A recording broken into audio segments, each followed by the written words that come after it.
श्री शिवाय नमस्तुभ्यं श्री शिवाय नमस्तुभ्यं श्री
अखण्डमण्डलाकार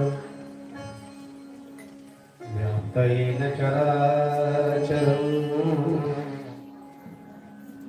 तत्पदं दर्शितमेन तस्मै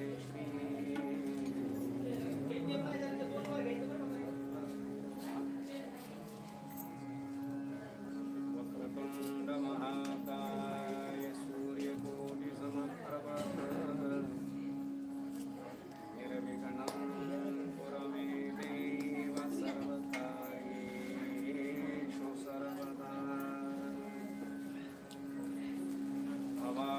शंकरं वंदे श्रद्धा विश्वासरूपिणो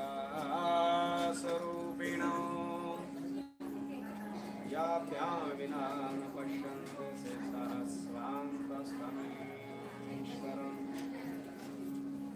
शिवेति द्वयाक्षरं नाम हरिष्यन्ते ये जनाः तेषां स्वर्गस्य मोक्षस्य भविष्यति नमस्ते नील नीलकंठाय वेदसे परमात्मने विश्वबीजाय जगदानन्दये तवे नारायणं नमस्कृत्यं नरं चैव नरोत्तमम् देवीं सरस्वतीं व्यासं ततो जयमुदीरयेत् नमो देवी महादेवी शिवाय सततं नमः नमः प्रकृति भद्राय नियता प्रणता स्मृता रामाय रामभद्राय रामचन्द्राय वेदसे रघुनाथाय नाथाय सीताय पतये नमः अतुलितबलधाम महिमशैलावदेहम् धनुजवनकृशाणुमज्ञानिनाग्रगण्यम् सकलगुणनिधानं वानराणामधीशम् रघुपतिप्रियभक्तं वातजातन्नमामि शुकासारिथे पूर्णवैराग्यजाते वशिष्ठा परिज्ञान योगेश्वराचे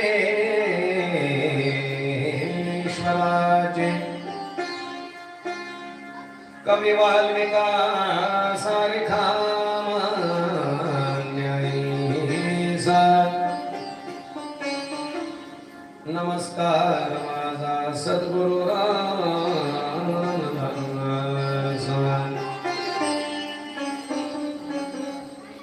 नमः पार्वतीपते शिव हर हर हर महादेव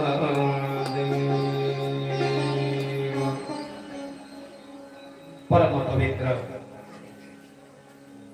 शिव महापुराण कथा ज्ञानयज्ञ सोहळा पवित्र गोदावरीचा तीर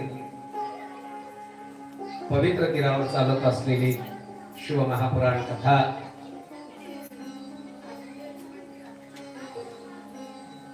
आपण सर्वजण श्री गुरूंचे भक्त आहोत, शिष्य आहोत. ऐकण्याचा एक प्रयत्न प्रयास 2 तासामध्ये जे आपलं होईल त्या पद्धतीने कथानक मांडण्याचा एक प्रयत्न आणि प्रयास राहील. ज्यावेळेस त्या ठिकाणी काल आपण श्रवण केलं त्या ठिकाणी की जो तारकासुर होता या तारकासुराचा उद्धार भगवंताने केल्यानंतर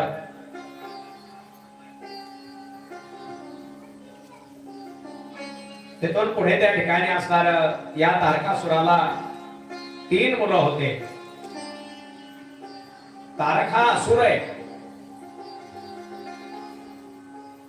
तारकासुराचा मोठा मुलगा विद्युन्माली म्हणजे त्या तारकाक्ष हा मोठा, विद्युन्माली हा मधला आणि धाकटा जो होता त्याचा कमलाक्ष असं नाव होतं. तारकासुराचा उद्धार भगवान शंकराने केल्याच्या नंतर म्हणजे कार्तिकेयाने केल्याच्या नंतर तारकाला कार्तिकेयाने मारलेले. तारकासुराला कार्तिकेयाने संपवला. मग त्याचे 3 मुलं होते, तारकाक्ष, विद्युन्माली आणि कमलाक्ष.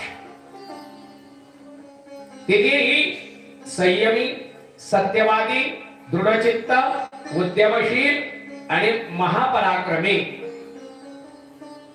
असे होते. बघा ते असुराचे मुलं होते. माणसाने काय सांभाळलं पाहिजे. तिघही बलवान आहेत. बल असून संयम असणं हे फार महत्वाचं आहे. संयमी सत्यवादी असावं, संयमी असावं, दृढचित्त असावं, उद्यमशील उद्योगी असावं, पराक्रम आपल्यात असावा, ह्या सगळ्या गोष्टी असाव्या, पण देवद्रोह नसावा. आलं लक्षात? हे सगळ्या लक्षणाने युक्त होते, पण त्यांच्या मनात काय होता?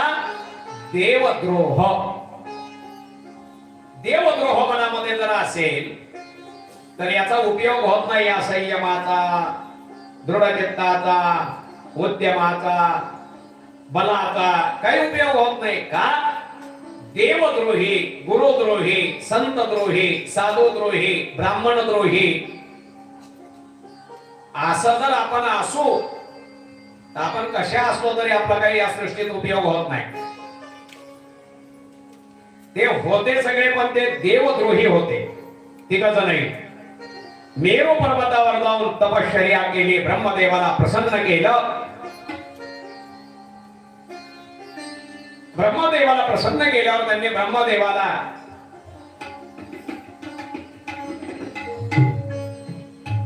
मागणी मागितली की आम्हाला वरदान द्या. म्हणजे कोणतं?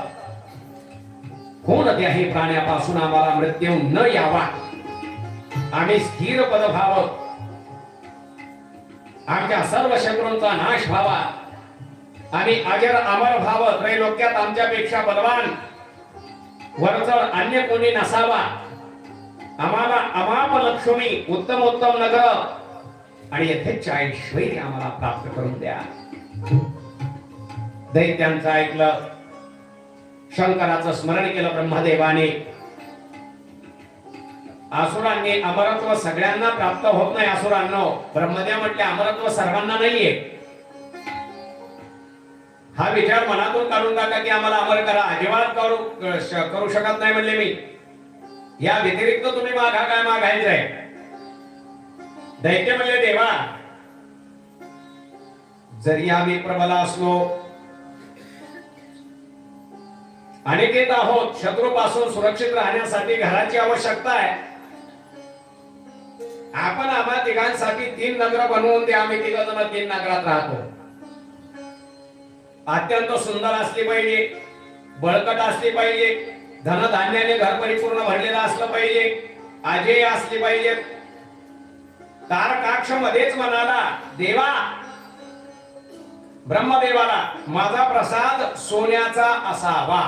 माझा प्रसाद म्हणजे घर, प्रसाद सोन्याचा असावा.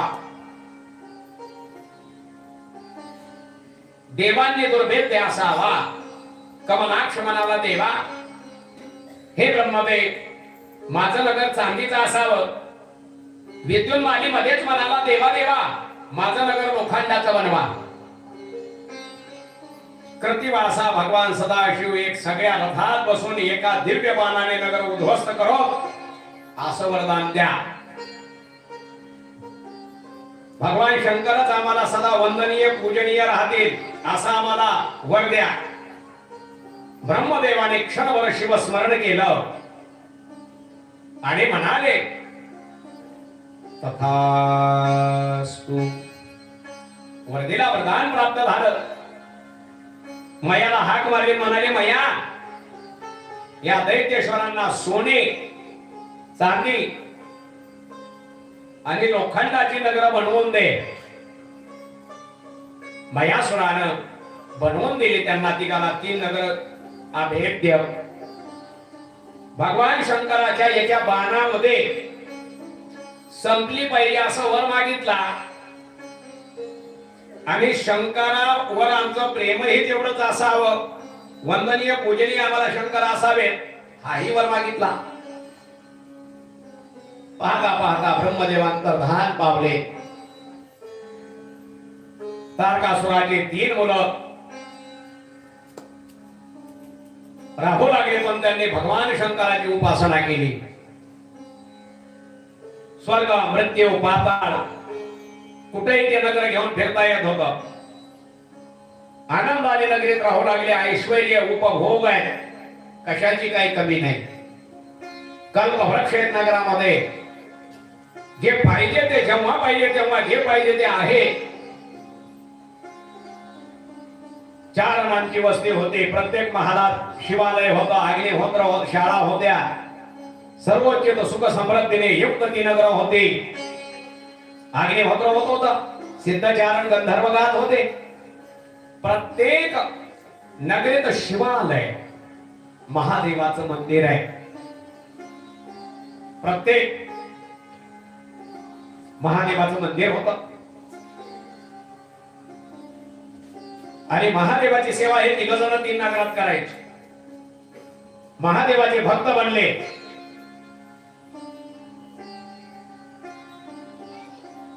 आणि देवताला यांनी त्रास चालू केला.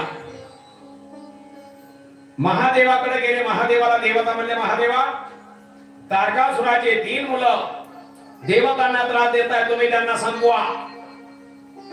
तुमच्या एका बाणाने त्यांचे नगर उद्ध्वस्त होणार आहे, ते तुम्ही करा. महादेव म्हणले, हे देवतांनो, मी ते करू शकत नाही. म्हणजे त्यांना वरदान कसं आहे, पण ते म्हणले, ते माझे भक्त आहेत ना, मी भक्तावर कसं शस्त्र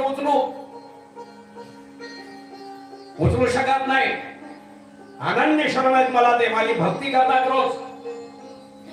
मी त्यांना वरदान जरी असला तरी माझे भक्त जोपर्यंत आहेत ते तोपर्यंत आणि धर्माने वागतात तोपर्यंत मी त्यांना मारू शकत नाही. मग काय केलं पाहिजे?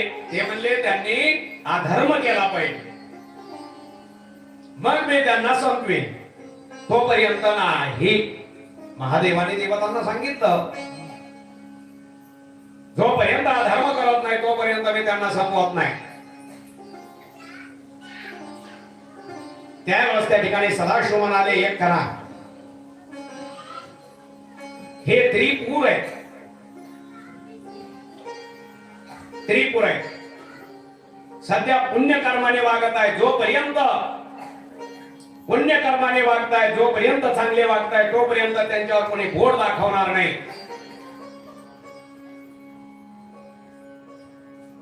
आणि म्हणून त्रिपुरेश्वर हे बलवान आहे.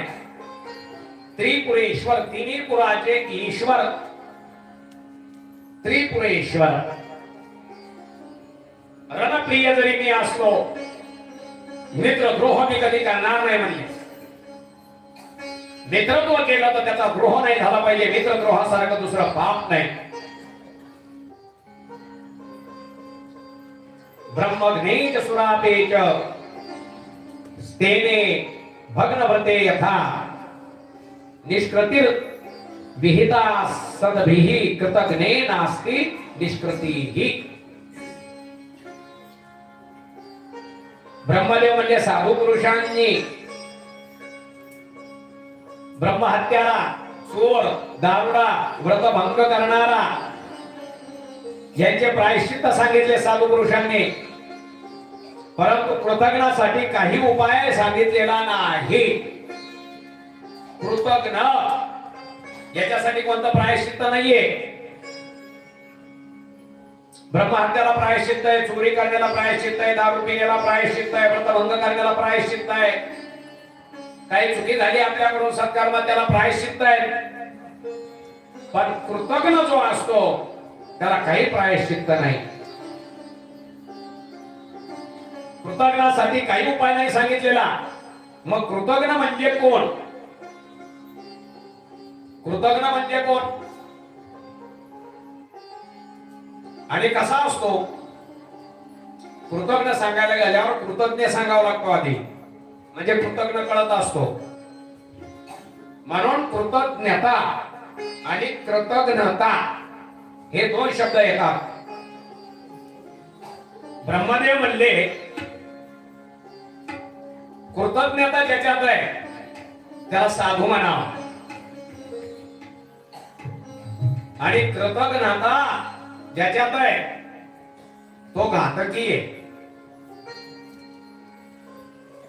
मग कृतज्ञ आणि कृतज्ञ सांगायचे कसे? त्याला एक मी तुम्हाला दृष्टांत सांगतो म्हणजे लक्षात येईल.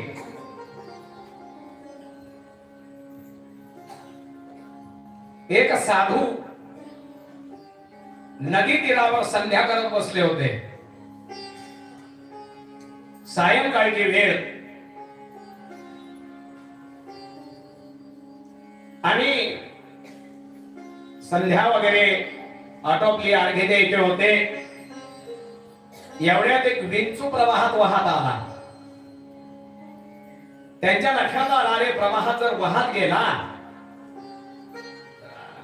जीव आहे कसं गेलो त्याचा मृत्यू होईल, त्याच्यापेक्षा वाचवलेलं बरं. याच्यावर आपण दया केली पाहिजे, कृतज्ञता दाखवली पाहिजे. साधूचा सरळ स्वभाव असतो.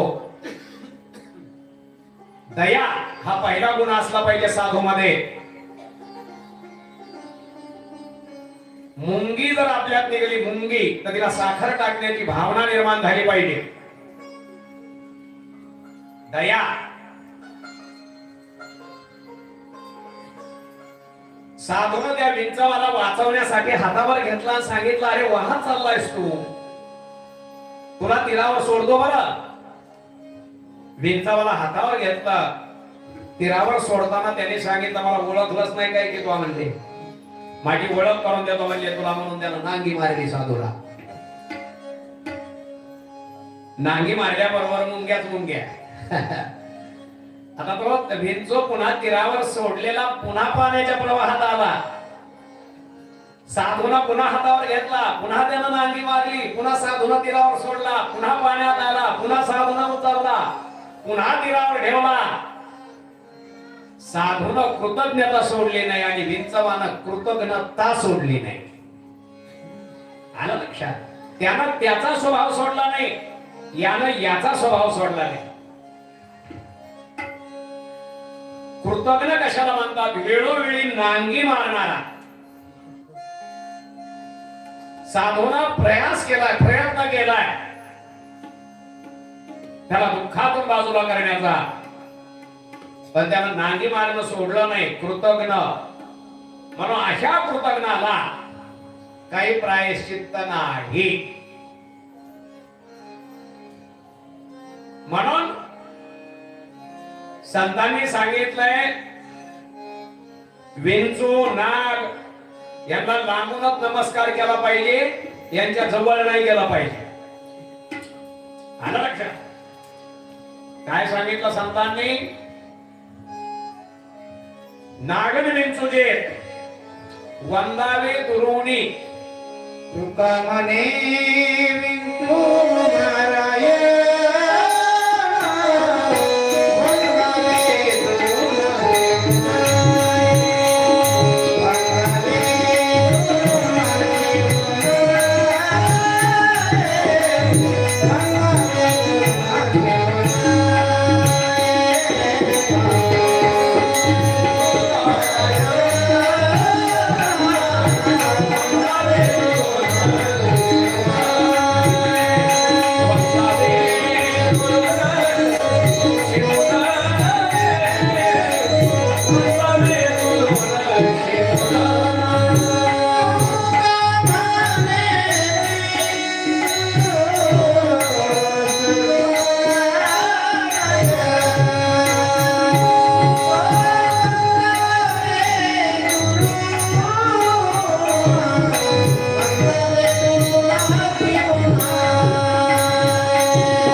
वंदावे दुरून शिवू नये.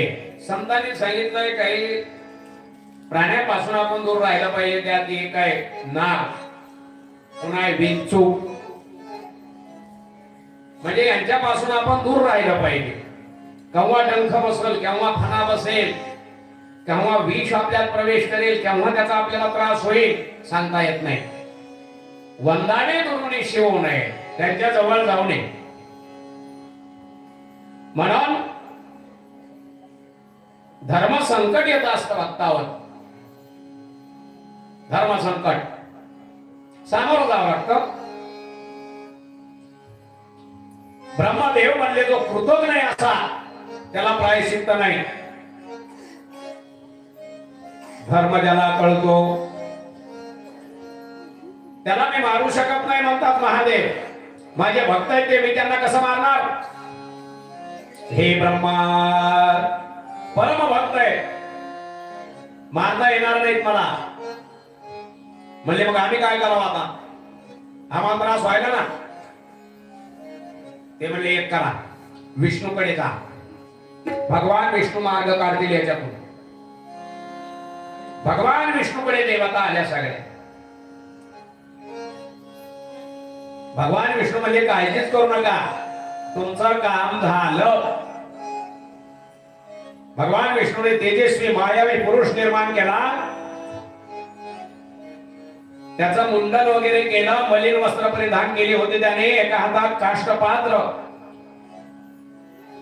लाकडाचं पात्र, तोंड वस्त्राने झाकलेलं, मुनी रूप धारण करून तोंडाने धर्म धर्म म्हणत विष्णू पुढे येऊन उभा ठाकला. भगवान विष्णूने मायावी पुरुष निर्माण केला. हे रिपू अंधकार, माझ्यासाठी काय आज्ञा आहे? लवकर सांगा. माझं स्थान कोणतं, माझं नाव काय मला माहित नाही, मला माझं नाव माहित नाहीये, सांगा. त्याच्या भाषणाने भगवान विष्णू प्रसन्न झाले, म्हणाले तुला मला तुझी गरज आहे. म्हणजे तू माझ्या शरीरापासून उत्पन्न झालास, माझं स्वस्वरूपच आहेस, तू माझे कार्य करण्यास योग्य आहेस. म्हणले तुझी पूजा केली जाईल, तुला सर्वजण रिपुहंता या नावाने ओळखतील. तुला एक आणखी सुंदर नाव असेल ते मी तुला नंतर सांगेन. सध्या तुझ्या पुढे जे काम आहे ते आधी कर. मायावीस म्हणले तो 16,000 श्लोकाचं वर्ण आश्रम धर्म रहित एक शास्त्राची रचना कर. पहा, मायावीस म्हणले काय सांगितलं भगवंताने? 16,000 श्लोकाचं वर्ण आश्रम रहित एक शास्त्राची रचना कर, ज्याच्यामध्ये वर्ण आश्रम धर्म रहित असेल ते. याच्यापेक्षा वेगळं अधर्म करायला लावणार असं शास्त्र निर्माण कर. हे रचनेची आज्ञा दिली, बुद्धी शक्ती दिली.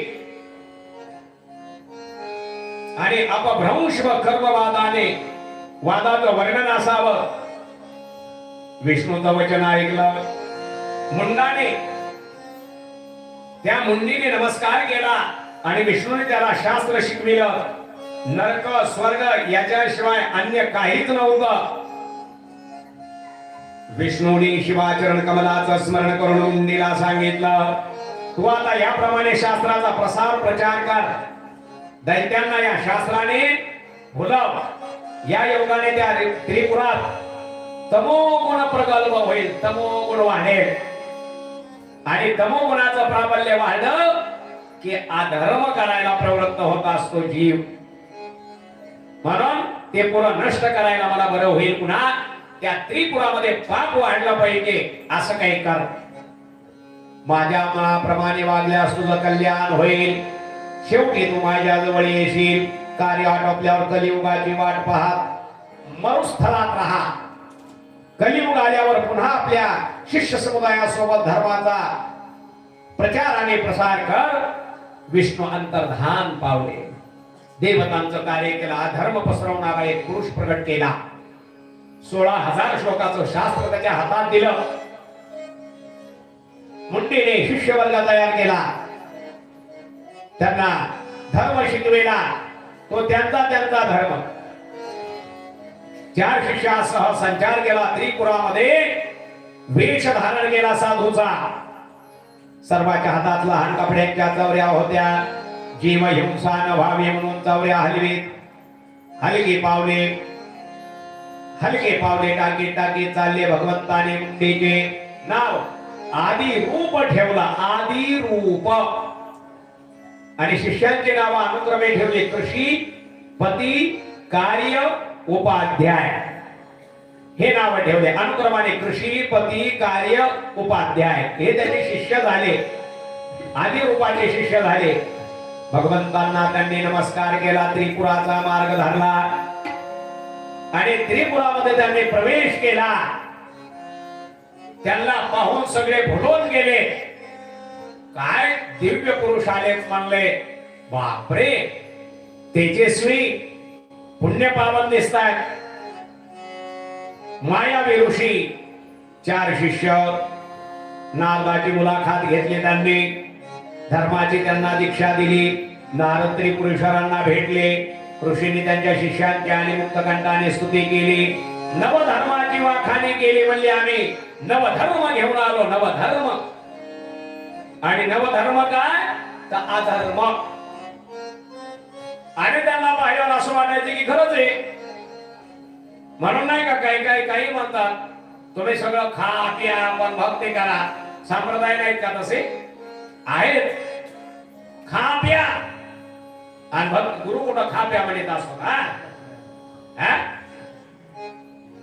अरे खा प्या कसं म्हणते गुरु? जीव हिंसा कुठं मान्य आहे? बिलकुल नाही. खा प्या कसं? अरे संतांनी याच्या पलीकडे जाऊन सांगितलं, मांस खाऊन हंस करी, जोडून वैरी ठेविला. जोडून वैरी ठेविला. आणि कोरोना झाल्यापासून तर बाप गावगाव वेशीवर ते कापूस साडल्यासारखे पांढरे पंख. काय सांगा, फार भयानक. कोरोनापासून फार भयानक वातावरण झालं. ते झाल्यानंतर मांसाहार वाढा, मद्यपान वाढलं, मांसाहारी वाढले. आणि याने काय होणार? पुनर्जन्म घ्यावा लागणार. जन्म मरणाच्या दुःखात सापडावं लागणार. अधर्म शिकवणार शास्त्र 16,000 श्लोकाचं त्रिपुरेश्वरांच्या नगरीमध्ये घेऊन तो गेला. भगवान विष्णूंनी निर्माण केलेला परधर्माची अवश्य दीक्षा घ्या म्हणले तुम्ही. हा परम धर्म आहे. आम्ही सांगतोय तो फार उत्तम धर्म आहे. याची दीक्षा तुम्ही घ्या. याच्या दीक्षेने तुमचं कल्याण होईल म्हणले. त्रिपुर स्वामींनी मुंडेकडून धर्माची दीक्षा घेतली. पाहून त्रिपुरातील राक्षस सगळे जमले. मुंडीने सगळ्यालाच त्या ठिकाणी असताना जम बसविला. खोट्याचा जम तवाच बसत असतो खऱ्यापेक्षा. हा लक्षात. खऱ्यापेक्षा खोट्याचा जम लगेच बसतो. बेगडी चमकत चम चम चम चम. हा बेगडी तवाच चमकत. आणि मग राक्षसांनी ती दीक्षा घेतली. आता चांगली महादेवाची उपासना करीत होते. ती दिली सोडून त्रिपुराईने. आणि त्याच्या नादी लागले त्या मायावीच्या. आणि ते म्हणले आता काही वेगळा धर्म आहे म्हणले. नवधर्माचा आम्ही त्या ठिकाणी असणारा बोलबाला करणार आहे. तिन्हीपुरीमध्ये नवधर्माचा बोलबाला झाला. नवधर्मच नसतो, धर्म धर्मच आहे. नवधर्म नसतो. नवीन कोणता धर्म नसतो. आणि प्रगट झाला तर अधर्मासाठी होतो. म्हणून दैत्यांनी नवधर्माचा अंगीकार केला. शिवशक्ती शिवाचरणाचा त्याग केला. नवधर्म स्वीकारायचं म्हणजे तुमचं स्वर्ग आमचं झाला असं आहे ते. म्हणजे देवधर्म सांगी पडिले सकळ आणि विषयी गोंधळ घातला असे. हे नवधर्म आमच्याकडे मध्ये आलत. एक देव घर फेकून द्या, देव फेकून द्या. 5-7 नुसते पोटीच आणा, ते भागा. आलता आमच्याकडे 5-7 जणांनी फेकून दिले. 5-7 जणांनी दिले ते. पण त्यांचं वाटोळच सुरू झालं लगेच. हा कारण देव फेकून देत नसतेत ना आपल्या. हा देव पाठत न देत नेऊन टाकली. मग त्यांचं असं वाटोळं की आरती वाटोळं झालं. तुम्हाला सांग. हा आरती वाटोळं. माणसात माणूस नाही, सुखी मुनी नाही. भलत भयानक झालं. आणि मग पाहायला गेल्या निघाला म्हणजे तुम्ही देवाचा द्रोह केला. देवद्वेषी बनले. असणारे देव फेकून दिले. काय कोणाचं ऐकलं? मग ते पुन्हा आणले. पुन्हा त्याचे अभिषेक, पुन्हा ते वैश्विन, पुन्हा त्याची पूजा, पुन्हा थिरावर आला. हळूहळू धर्म जो चालत आलेला असतं, जे परंपरेनं असतं, जे सर्वाच्या सुखावा असतं आणि प्रत्येकाचं कर्तव्य हे धर्माचं वेगळं अंग असतं. कर्तव्य म्हणजे धर्म आहे. धर्माला अनेक अंग आहेत, पण ते सोडून जर इतर करायला होतं अधर्म. आणि मग शिवशक्ती, शिवभक्ती, शिव अर्चन, शिवपूजाचा त्याग केला त्रिपुरुषांनी. धर्म नष्ट झाला त्यांच्यातला. स्त्रिया कसंही वागू लागल्या, पुरुष कसंही वागू लागले, दुराचाराने वागू लागले, दुराचार वाढू लागला, पाप वाढू लागलं, पुण्य कर्म कमी झालं, पाप कर्म वाढला, अधर्म वाढला, शिवार्चनाचा त्याग झाला, शिवभक्तीचा त्याग झाला, स्त्री धर्म नष्ट झाला. आणि मग हे सगळं पाहून विष्णू व ब्रह्मदेवासह सगळे कैलास पर्वतावर गेले. कैलास पर्वतावर गेले, शिवाला नमस्कार करून त्यांची स्तुती केली.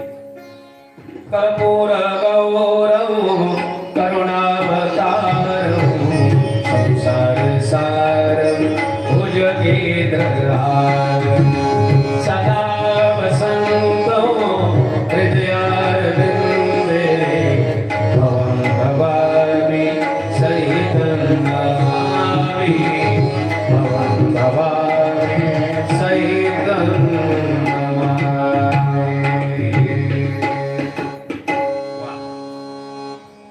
स्तुती केली सगळ्यांनी. सांब सदाशिव प्रसन्न झाले. काय देवांनो, मला माहित झालंय म्हणले, दैत्यांनी सद्धर्माचा त्याग केला आणि पाखंडवाद्याच्या संगतीत जाऊन पाखंडी पण चालू केलं.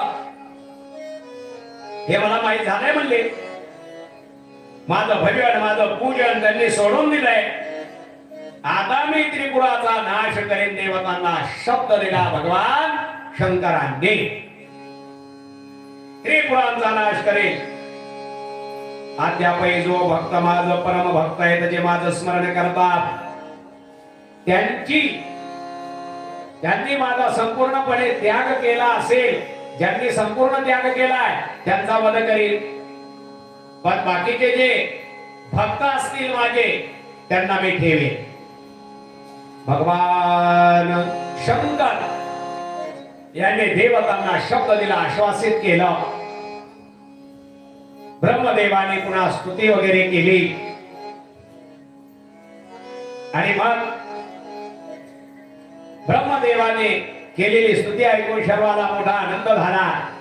शर्व ब्रह्मदेवाला हसून म्हणाला, तुम्हाला सर्वश्रेष्ठ म्हणतोस खरं, पण त्या मोठेपणाला साजेल असं माझ्याजवळ काय? रेखामा मोठा म्हणणं वेगळं असतं बघा आपलं कशासाठी तरी, पण असं माझ्याजवळ काय बरं? दिव्य रथ आहे, उत्तम सारथी आहे. काय आहे म्हणजे काय? रणांगणावर लढण्यात जाता येईल. मी दैत्यांचा वध कसा करणार? माझ्याजवळ काय? मग मी लढणार कसा? मला मोठे पण देत आहे, पण माझ्याजवळ काही नाही ना. मी तरी कसा मारणार?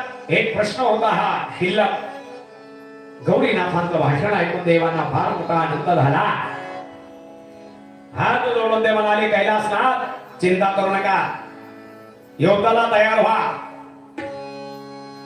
सर्व काही मिळेल, आम्ही सर्व व्यवस्था करू. बोलणं संपत पार्वती आपल्या मुलाला कडेवर घेऊन तिथं आली आणि येताच सर्व देवांनी उभा राहून तिला नमस्कार केला. देवीला, देवीने आपल्या पुत्राकडे पाहून शंकराला संकेत केला. ईश्वराने आपल्या पुत्राला उचलून घेतलं, प्रेमाने त्याचं मुखचुंबन केलं आणि सगळ्यांना घेऊन ते प्रासादात शिरले. देवदाराशीत थांबले. पाहिली त्यांनी. त्यावेळेस त्या ठिकाणी हलकासा खडीचा मार द्यायचा प्रयत्न केला. देव म्हणाले, कश्यप म्हणाले, देवगती फार विचित्र आहे, म्हणजे बलवान आहे. शंकर परमेश्वर एकदम कसं तुमच्या म्हणण्याप्रमाणे करतील. प्रसन्न करून घेण्यासाठी त्यांनी एका मंत्राचं किती 1 कोटी जप केला. प्रसन्नतेसाठी काय लागतं? शिवाचा शिवजप. ओम नमः शिवाय. शुभं करो शिवाय नमः. कोणता मंत्र म्हणला?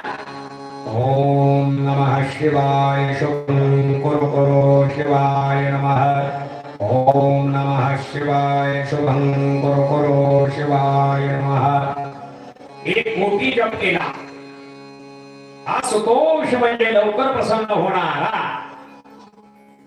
एक कोटी मंत्र आपल्यावर शंकर प्रसन्न झाले आपल्याला वाटतं लागली प्रसन्न व्हा लागली शंकराने आपलं काम करा एक तांब्यावर पाण्यात हा एका तांब्यात कसं काम होईल हा आपल्याला काहीतरी तप करावं लागेल शरीराला श्रम घालावे लागतील महादेवासाठी तेव्हा महादेव देईल एक कोटी मंत्र जप झाला शंकर प्रसन्न झाले लेवर मागा त्रिपुरासुराचा वध करा त्रिपुरासुराचा वध करा तथास्तु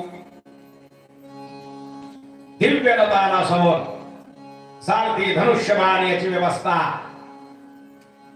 देव सुखावले होते देवांनी भगवान शंकराला सर्व रथ बाण धनुष्य सगळं दिलं विश्वकर्म्याने सगळं निर्माण करून दिलं रथासहित बाणासहित सगळं आणि मग त्या ठिकाणी असणार निघाले दिव्य महारथात भगवान बसले भोलेनाथ आणि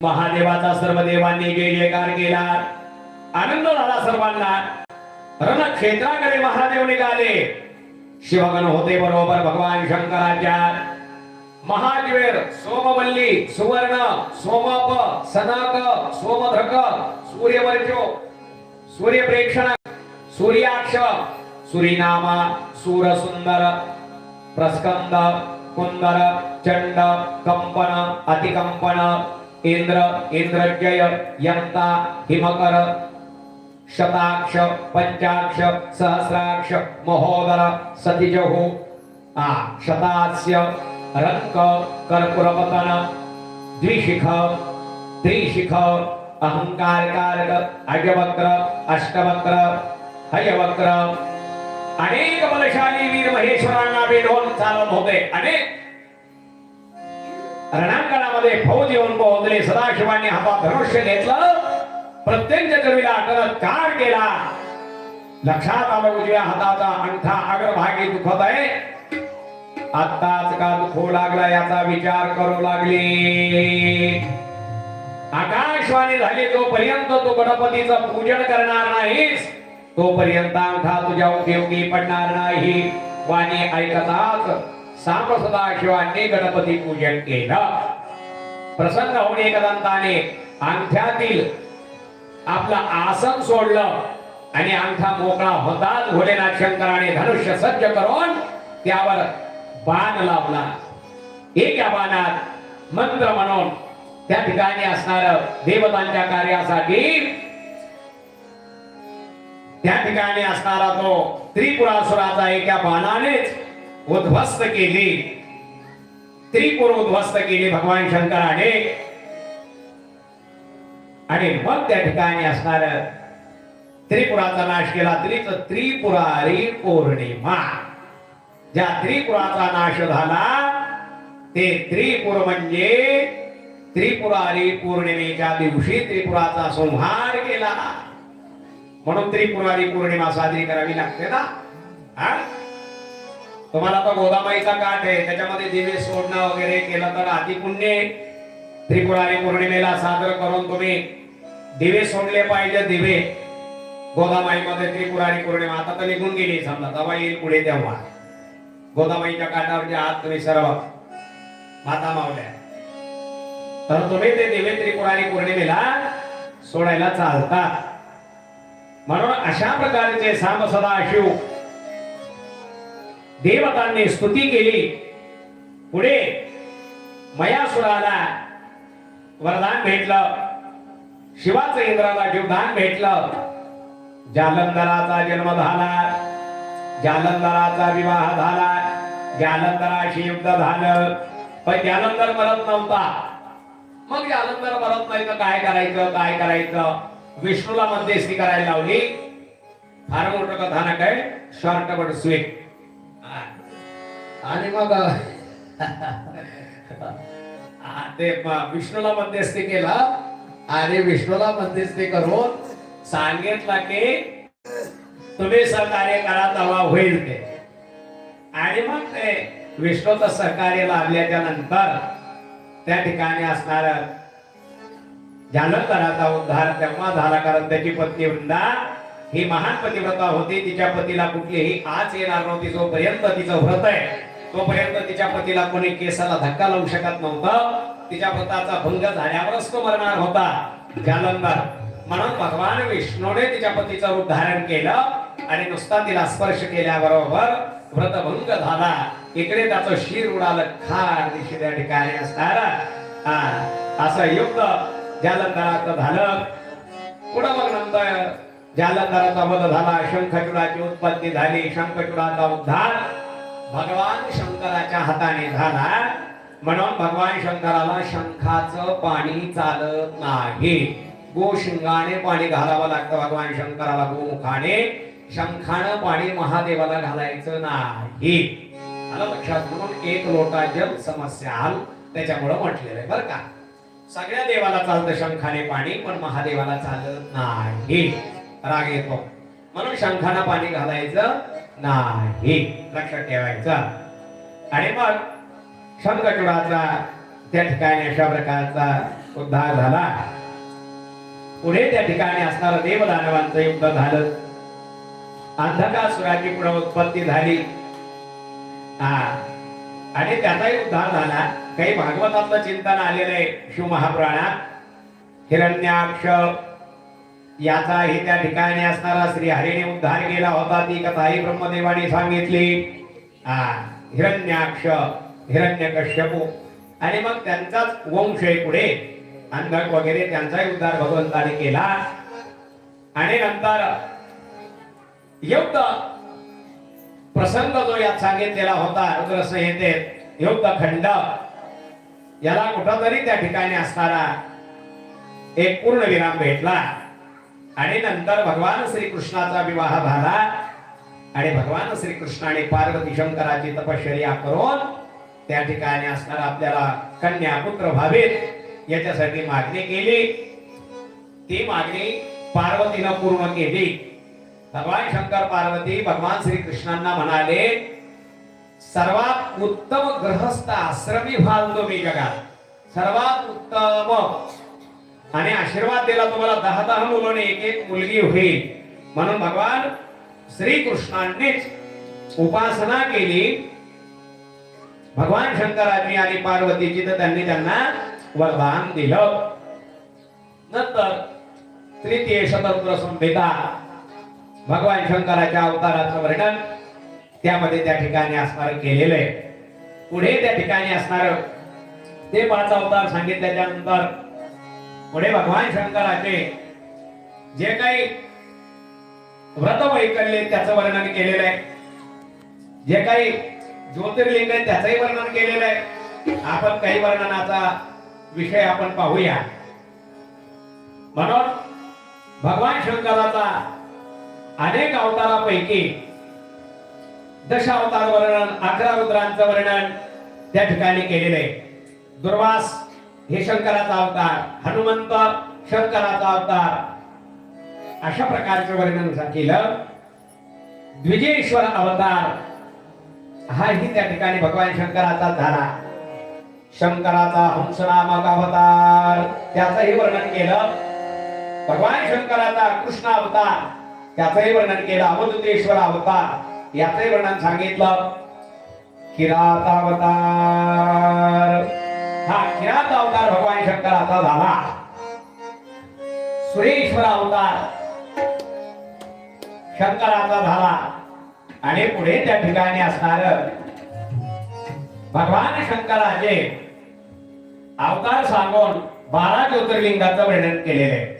समरार्थे सोमनाथ धज्य श्रीशैल्य मल्लिकार्जुनम उज्जयिन्यां महाकालम ओंकार परमेश्वरम केदार भीमवत् पृष्ठे डाकिन्यां भीमशंकरम वाराणस्यां च विश्वेशं त्र्यंबकं गौतमी तटे वैद्यनाथं चिता भूमौ नागेशं दारुकावणे सीतवन्दे च रामेशं कृष्णेशं तु शिवालये द्वादशैतानि नामानि प्रातरुत्थाय पठेत् सर्वपापविर्मुक्तः सर्वसिद्धिफलं लभेत् नमः पार्वतीपते शिव हर हर हर महा डाकेने भीमाशंकर काशीत विश्वनाथ गौतमी तटेत त्र्यंबकेश्वर चिताभूमीत वैद्यनाथ दारुवनात नागेश्वर सेतुबंधावर रामेश्वर वेरुळात कृष्णेश्वर महाराज हे ज्योतिर्लिंग तुम्ही आम्हाला त्या ठिकाणी सांगितले आता श्लोकही म्हटला आणि सांगितले याचा विस्तार करा याचा विस्तार सांगा मग ते म्हणले ऐक यो धत्य नियमायैव भुवनाकारं विकारोज्जितो यस्याहु करुणा कटाक्ष विभवो स्वर्गापवर्गार्धिगौ प्रत्यगबोध सुखाः द्वयं प्रति सदा पश्यन्ते योगिनाः तस्मै शैलसुतां चितार्घं वपुषे शाश्वतमत्तेजसे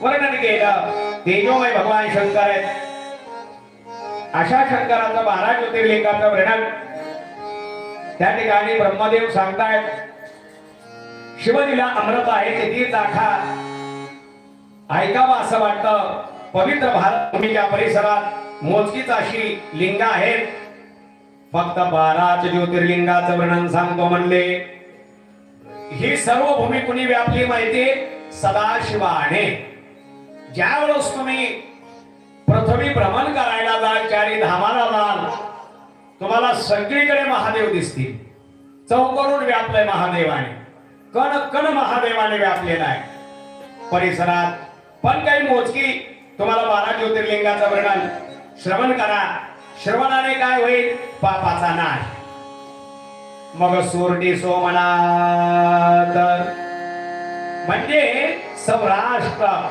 काठियावाडा म्हणतात सौराष्ट्रातील प्रभास क्षेत्रात सोमनाथ नावाने प्रसिद्ध आहे याचं उपलिंगाचं नाव आहे अंतकेश्वर ते मही नदी येथे सिंधू सागराला मिळतं त्या संगमावरती आहे आता हे कोणते कुठे याचा अगोदर वर्णन नंतर ते तिथं प्रगट कसे झाले याचं वर्णन आपण 4:30 पर्यंत पूर्ण करण्याचा प्रयास करणार आहेत प्रयत्न करणार आहेत एक सांगितलं तुम्हाला श्री शैल्य पर्वतावर मल्लिकार्जुन नावाचं ज्योतिर्लिंग आहे मद्र देशातील कृष्णा जिल्ह्यात कृष्णा नदीच्या काठावर आहे या उपलिंगाचं नाव रुद्रेश्वर या नावाने ते प्रसिद्ध आहे तिसरं माळव्यात क्षिप्रा नदीच्या काठावर उज्जैन उर्फ अवंती नगरी महाकाळेश्वर नावाने ज्योतिर्लिंग आहे उपलिंग दुग्धेश्वर या नावाने धूतनाथ या नावाने प्रसिद्ध आहे चौथं ओंकारेश्वर खांडवा इंदव अग्निरथाच्या मार्गावर ओंकार रोड स्थानक 12 किलोमीटर अंतरावर ओंकारेश्वर ज्योतिर्लिंग नर्मदेच्या काठावर आहे उपलिंगाचं नाव आहे कर्दमेश्वर हिमालयात केदारेश्वर उपलिंग भूतेश्वर या नावाने प्रसिद्ध आहे यमुनेच्या काठी आहे सिंह पर्वतावर भीमा नदीच्या काठावर महाराष्ट्रामध्ये नाशिकहून 180 किलोमीटर अंतरावर भीमाशंकर ज्योतिर्लिंग आहे याच्या उपलिंगात भीमेश्वर असं नाव काशी वाराणसी ते गंगेच्या काठावर काशी विश्वनाथ महाप्रसिद्ध ज्योतिर्लिंग आहे महाराष्ट्रात नाशिक जिल्ह्यात नाशिकहून 18 मैल दूर गोदावरीच्या उगमाजवळ त्र्यंबकेश्वर ज्योतिर्लिंग आहे परळी वैजनाथ नावाचं ज्योतिर्लिंग महाराष्ट्रात मराठवाडा परळीला आहे 10वं औंढा नागनाथ हे ज्योतिर्लिंग महाराष्ट्रात मराठवाडा हिंगोलीहून 27 किलोमीटर अंतरावर आहे पुन्हा 11 सेतुबंध रामेश्वर ज्योतिर्लिंग भारताच्या दक्षिण टोकाला हिंद महासागराच्या तटावर आहे आणि 12 घृष्णेश्वर ज्योतिर्लिंग महाराष्ट्र मराठवाडा जिल्हा संभाजीनगर मौजे वेरूळ येथे आपल्याला घृष्णेश्वर ज्योतिर्लिंग पाहायला भेटतात मग हे जे ज्योतिर्लिंग आहे त्या ठिकाणी असणारे हे प्रगट कसे झाले सांगा. वर्णन करतात हे प्रगट कसे झाले, मग या ज्योतिर्लिंगाची उत्पत्ती कशी झाली ते आम्हाला सांगा. मग सोरटी सोमनाथापासून आपण त्या ठिकाणी असणार सोमनाथापासून प्रारंभ करूया. सौराष्ट्र देशे विशदे तिरंबे ज्योतिर्मयं चंद्रकलावतंसो भक्तिप्रदानाय कृपावतीर्णो तं सोमनाथं शरणं प्रपद्ये. हे सोमनाथ, दक्ष प्रजापतींनी अश्विनी भरणी इत्यादी 27 कन्या चंद्राला दिल्या. चंद्राला दिल्यानंतर सगळ्या पत्न्या प्रिय पाहिजे होत्या 27 चंद्राला. रोज एकीच्या नावाने हाका मारली असती तर 27 दिवसाला एकीचा नंबर आला असता हाक मारायला. म्हणजे अशा 27. पण चंद्र काय करायला, रोहिणी रोहिणी रोहिणी रोहिणी. अरे रोहिणी रोहिणी म्हणायला 26 जणीला राग आला. त्या म्हणल्या नुसतं रोहिणीचं नाव घेतो, आम्हाला विचारत नाही, सतत रोहिणी रोहिणी. बाबाकडे गेल्या आणि दक्षला गारहाणं सांगितलं. त्या म्हणल्या बाबा तुम्ही तुमच्या जावयाला समजून सांगा, सतत एकीचं नाव घेताय, आम्हाला बिलकुल आमचं नाव घेत नाहीत, आम्हाला विचारत नाहीत. सासरा म्हणला बरं. दक्ष आले, सांगितलं जावाई बापू. म्हणले काय? ते म्हणले सगळ्या सारख्याच आहेत कन्या माझ्या, आणि तुम्ही सगळ्या जणी हाक मारीत जाणार, रोज एकीला रोज एकीला रोज एकीला बोलवत जा, काही काम सांगत जा, काही तुमच्या मनातली इच्छा सांगत जा, पण सतत रोहिणी रोहिणी करू नका. 26 जणीला राग यायला आहे. त्याच्यामुळे त्यांना चांगलं सांभाळा. सासरा एकदा आला त्यांनी समजून सांगितलं, निघून गेला समजून सांगून. पण त्याचं काही ते सुटच ना, रोहिणी रोहिणी रोहिणी रोहिणी. पुन्हा या रडायला लागल्या, पुन्हा बापाकडे गेल्या. म्हणले आता काय करा बाबा, हे नुसता म्हणल्या रोहिणी रोहिणीत करायला, काय करावं. त्याचं विशेष प्रेम रोहिणीवरच आहे. मग त्यानं शाप दिला. सासऱ्यानं चंद्राला शाप दिला, क्षयरोगी होशील म्हणले. क्षयरोगी. आणि क्षयरोग झाला त्याला. कमी कमी कमी कमी कमी कमी. क्षय म्हणजे कमी कमी होणं, कमी कमी कमी व्हायला. प्रभाव कमी झाला. प्रभाव कमी झाल्यावर प्रबलत्व राहत नाही. प्रभाव कमी व्हायल्याची जाणीव झाली चंद्राला. प्रभाव कमी व्हायला लागला. काय करावं. चंद्र त्यावेळेला शाप लागला. सर्व देवता काय करावं म्हणजे चंद्राला शाप लागला. आता काय करायचं, त्याला विलास काय. प्रभास क्षेत्री जा म्हणजे त्याला घेऊन मृत्युंजय मंत्राचा विधीपूर्वक जप करा, शिवाराधना करा. ज्याचा क्षय व्हायला लागलाय ते क्षय थांबविण्यासाठी महामृत्युंजयाचं अनुष्ठान करावं लागतं विद्वान ब्राह्मणांकडून. म्हणजे मग तो क्षय रूपात असतो. म्हणून जप केला, शिवाराधना केली, शिवलिंगाची स्थापना केली, चंद्राला तपाला बसविलं प्रभास क्षेत्रात. भगवान प्रसन्न होतील म्हणले आणि चंद्रमा क्षयहीन होईल सांगितलं. आणि मग चंद्राने तसं तप केलं. भगवान शंकर प्रगट झाले, प्रसन्न झाले. मी तुझ्या तपानं संतुष्ट आहे, प्रसन्न आहे, वरमाग वरमाग. चंद्रानं सांगितलं देवा मला तुम्ही क्षमा करा. चंद्राने हात जोडले भगवान शंकराला क्षमा मागितली. कर क्षमा अपराध, कर क्षमा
क्षमा अपराध. चंद्रानं क्षमा मागितली, महादेवाला मला क्षमा करा.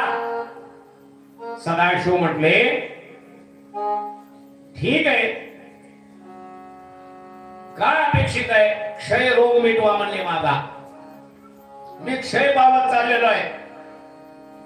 वृद्धी झाली पाहिजे तर क्षय झाला पाहिजे, वृद्धी झाली पाहिजे. मग महादेवाने वरदान दिलं, शुक्ल पक्षामध्ये मोठा मोठा होसी.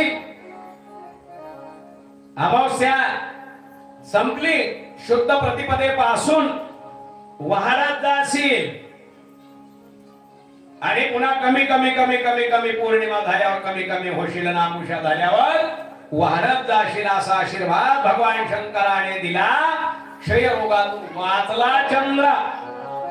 म्हणून चंद्र भगवान शंकराच्या मस्तकावर भूषण म्हणून आहे.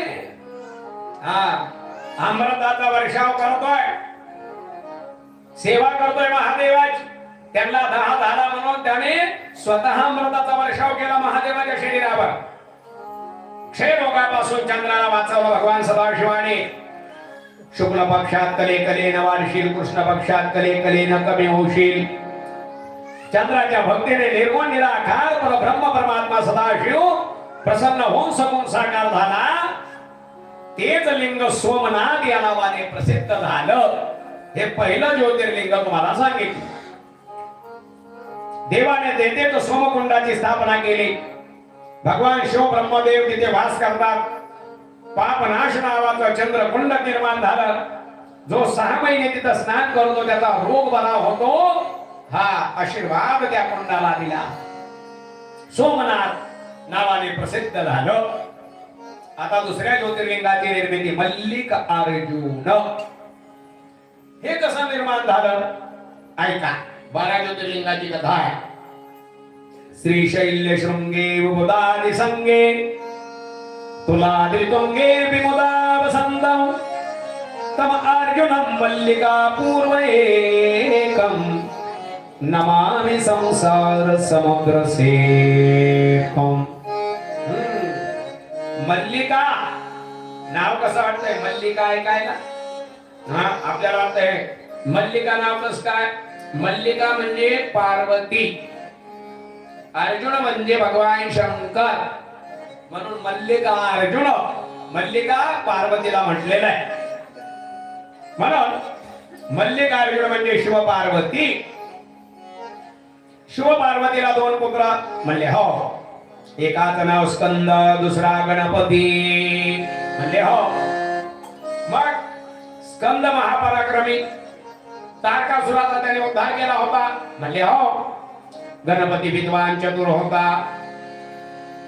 आई म्हणला नो हट्ट धरला. स्कंद म्हणला माझं लग्न आधी, गणपती म्हणला माझं आधी. आपण कथा ऐकली का? पण लग्न कोणाचं झालं? गणपतीचं. आणि मग स्कंद रागाने गेला. आईला मुलगा गेल्यानंतर राग राग करमत नसतं आईला घरात. मुलं हट्ट धरून त्यांची तऱ्हा करतात.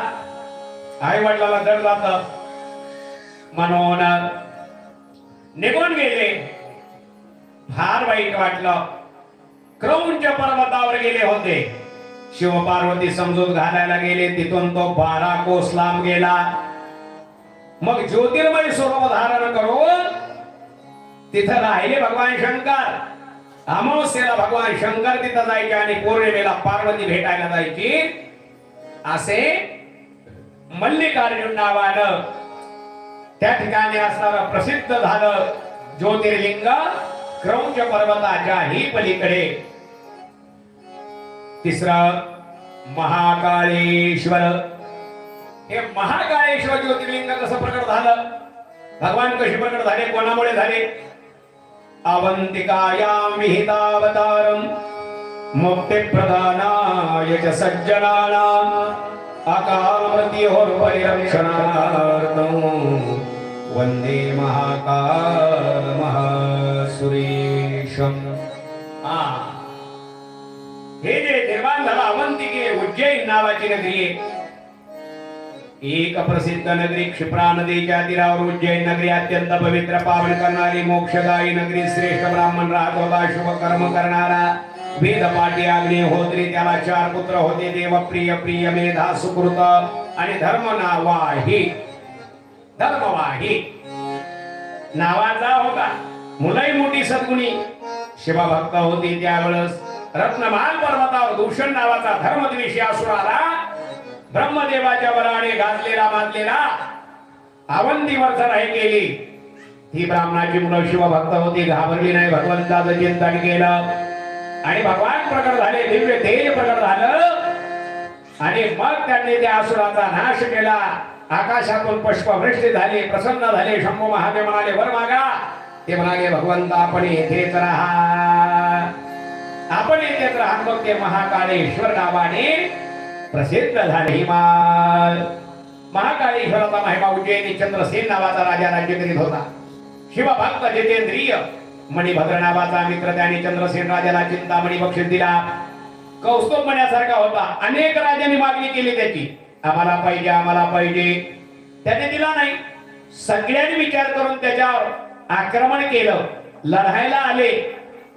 पण दिव्य तेज प्रकट झालं. त्या तेजाला पाहून ते वैर विसरून गेले आणि तिथे भगवान महाकाळेश्वराचा महिमा वाढला गेला. पुढे ओंकारेश्वर. ओंकारेश्वराचं वर्णन केलं. कावेरिका नर्मदयो पवित्रे समागमे सज्जनतारणाय सदैव मांदापुरे वसंतम् ओंकारमीशं शिवमेकमे.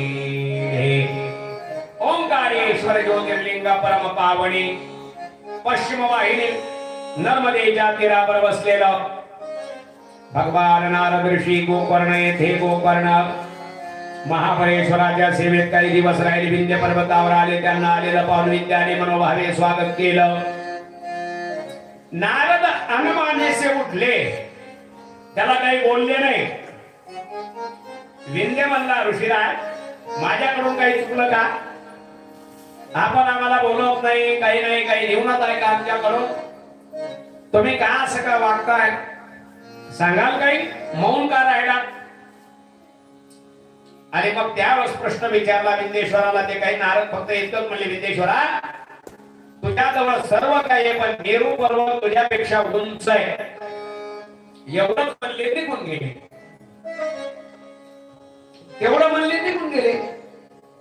आता त्याच्या लक्षात येईन असं का म्हणले पण तो उंच आहे.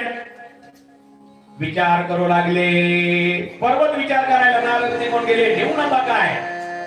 त्याला चांगलं टोचल्यासारखं झालं. उपाय म्हणजे काय करावं तर शंकराची पूजा. भगवान शंकराच्या पूजेनं उच्चत्व प्राप्त होतं, श्रेष्ठत्व प्राप्त होतं. माणसाची उंची वाढली शिवभक्तीने. नर्मदेच्या काठावर एकांतात जागा पाहून ते महादेवाचं पार्थिव लिंग स्थापन केलं. तपासला. शंभूदेवाच्या आराधनेनं मग्न झाला.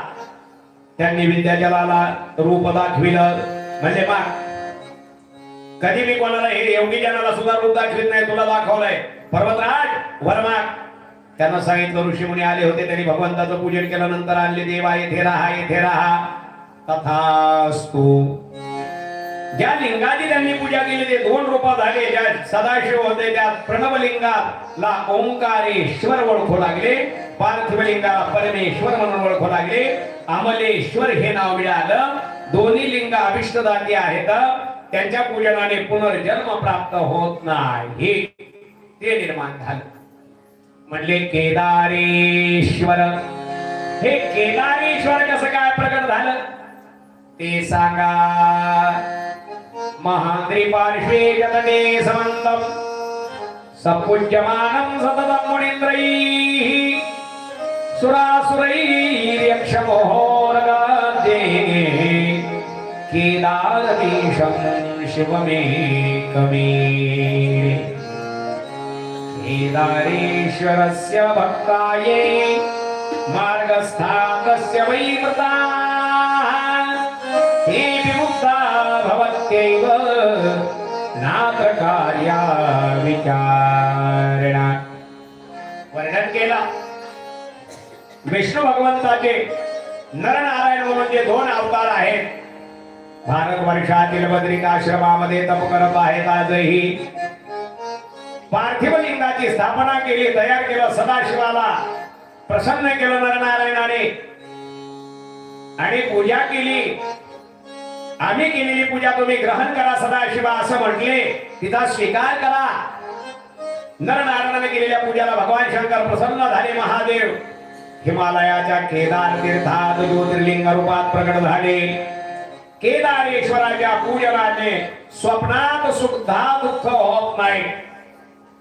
असं केदारेश्वर प्रकट झाला ते जे केदारनाथ है. केदारेश्वरस्य भक्ताये मार्गस्था तस्य वै मृताः. केदारेश्वरला गेल्यावर ज्याला मृत्यू येतो, मृत्यू तो मुक्त होतो. म्हणून काही लोक मरायला तिथं येतात. घरचे म्हणजे कशाला जायचंय केदारनाथाला, कशाला जायचंय, आता वय झालंय ना, मरायला चालली, मरायला तिकडे मेले तर बरा वय मरायला जातात. काय आणखी एक बाई तर नवे कपडे बिपडे सगळं घेऊन गेली, नाटी गिटी स्वतःची सगळी, म्हणली मरावा मी तिथं.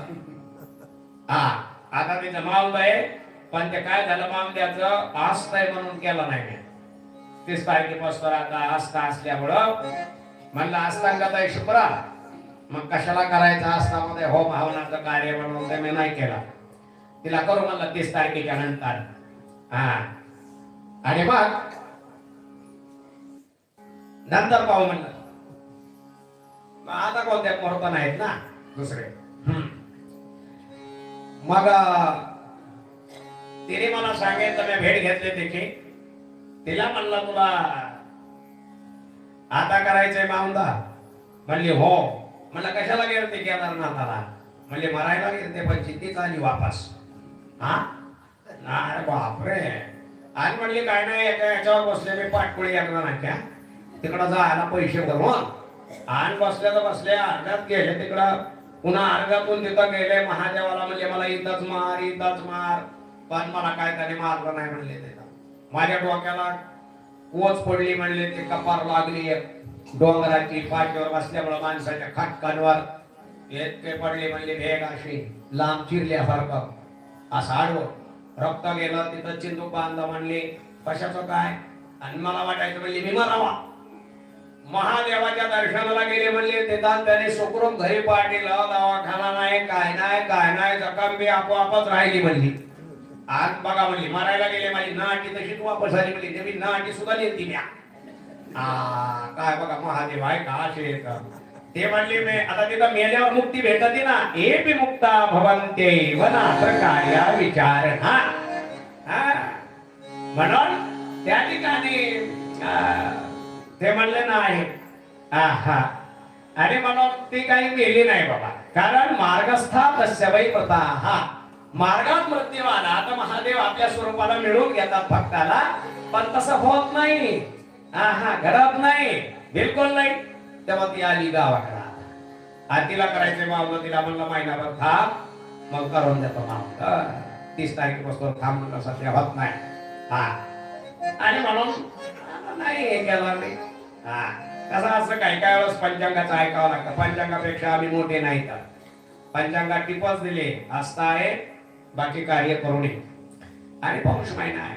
हा म्हणून ते मी लांबवलं तिचं काम, पण ती जिवंत आली. मला एक सांगायचं होतं मला एका निमित्ताने की केदारनाथाच्या वाटाने प्राण गेला तर मुक्त होतो जीव, पण तसं होत नाही. केदारनाथाची पूजा केल्याने तेथील पापी पाप्यातला पापी मनुष्य पुन्हा जन्माला येत नाही. म्हणजे भीमाशंकर कसं निर्माण झाला सांगा. यड्डाकिनी शाकिनी का समाजे निभिष्यमानो पिशिताश्चैच सदैव भीमाद्रिपदः प्रसीदम् तं शंकरं भक्तहितं नमामि. वर्णन केलं भीम नावाचा एक महापराक्रमी दैत्य होऊन गेला. कुंभकर्ण कर्कटीचा मुलगा होता हा भीम नावाचा. हा सह्य पर्वतावर राहत होता. धर्माचा विध्वंस, प्राणी मात्राला भाग त्रास देणारा, उपद्रव करणारा. आपल्या मातेचा पिता कुठे म्हणून त्याने विचारलं. कर्कटी म्हणाली पुत्रा, रावणाचा धाकटा भाऊ कुंभकर्ण याला आपल्या भावासकट रामाने मारलं. माझ्या मातेचं नाव पुष्करसी, पित्याचं नाव कर्कट, अगस्त्य ऋषीचा शिष्य सुतीक्ष्ण. त्याला भक्षण करण्यासाठी माझे माता पिता गेले असता त्याने त्याचं भस्म झालं. तेव्हा मी एकटी राहिले. रावणाचा धाकटा भाऊ कुंभकर्ण एकदा येथे आला आणि त्याच्यापासून तू जन्माला आलेला आहेस. मातेची कथा ऐकली, व्यथा त्याच्या लक्षात आली. राग आला, सूड घ्यायचा म्हणला. विचार केला, तपाचरणाचा निश्चय केला. 1000 वर्ष तपश्चर्या केली, ब्रह्मदेव प्रसन्न केले. वर माग भीमाने नमस्कार केला ब्रह्मदेवाला. म्हणाला आतुलीय बळ दे. तथास्तु. गेले निघून. भीम महाबली बनला. गर्वाने मातेला म्हणाला, माते माते बघा आता मी कसा सूड घेतो. दिग्विजयाला निघाला. सर्व वसुंधरा जिंकले. सर्व प्राण्यांना त्राही त्राही करून सोडलं. देव महादेवाला शरण गेले. म्हणाले भीमाला संपवा. महादेवाने भीमाचा नाश केला. त्या ठिकाणी पार्थुलिंग स्थापन झालं. त्या ज्योतिर्रूपाने राहिले ते भीमाशंकर या नावाने प्रसिद्ध झालं. भीमा नावाचा असुराचा उद्धार करून ज्योतिर्लिंग तिथं थांबलं म्हणून भीमाशंकर असं नाव प्रसिद्ध झालं. काशी विश्वनाथ सानंदमानंद बने वसंतम आनंद कंदम नृतपापवृंदम वाराणसीनाथनाथनाथम श्री विश्वनाथम शरणं प्रपद्ये. या जगात जे जे दृश्यमान आहे ते सर्व कसं आहे? चिदानंद स्वरूप आहे, निर्विकार आहे, सनातन आहे, ब्रह्मरूप आहे. चिदानंद स्वरूप. कणाकणामध्ये माझा शिव आहे, माझा राम आहे. आणि मग त्या ब्रह्मरूपाला 2 होण्याची इच्छा झाली होती. ब्रह्मरूपाला वाटलं आपण 2 व्हावं. एक निर्गुण स्वरूप आहे, दुसरा सगुण व्हावं. म्हणून परमात्म्याने भक्तासाठी सगुण रूप धारण केले. त्याला शिव म्हणतात. तर शिव पुरुष स्त्री दोन्ही रूपात प्रगट झालेला आहे. अर्धनारीनटेश्वर असं म्हणतात. म्हणून पुरुषा शिव स्त्री ही शक्ती हे चिदानंद स्वरूप शिवशक्ती हे अदृष्ट राहून 2 स्वाभाविक चेतना पुरुष आणि स्त्री यांची सृष्टी केली. आपल्या मात्या पित्यांना समोर पाहून पुरुष आणि स्त्री म्हणजे पुरुष आणि प्रकृती संशय निर्माण झाला. त्यावेळी आकाशवाणी झाली, तुम्ही दोघे तप करा, तुम्हाला उत्तम अशी सृष्टी निर्माण करता येईल. आणि कुठे थान मांडून तपाला बसावं बरं म्हणले. उत्तम स्थान आम्हाला कुठे दिसत नाही. निर्गुण शिवाने उजेडाने भरपूर असलेले 5 कोस लांब रुंद नगर निर्माण केलं. सगळ्या सुख सोयीने युक्त 5 कोस पर्यंत नगर निर्माण झालं. ते पंचक्रोशी काशी हे क्षेत्र आहे. 5 कोसाचा विस्तार आहे. भगवान शंकराचा विस्तार किती आहे काशी क्षेत्रात? 5 कोसापासून मुख्य ठिकाणापासून 5 कोस दुसरा काही नाही. भगवान शंकराची भूमी आहे. आणि मग तसा असताना सुद्धा काशीमध्ये मस्जिद कशी काय आली?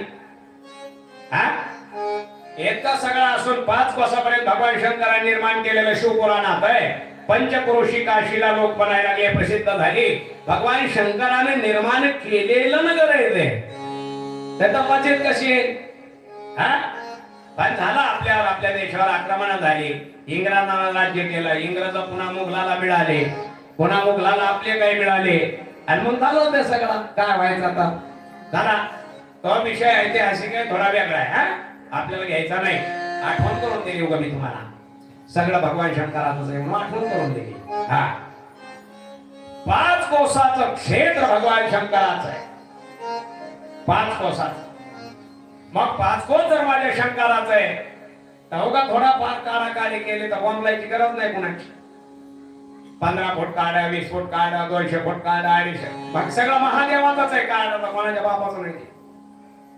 म्हणून त्याच्यात काय आणण्याची गरज पडत नाही.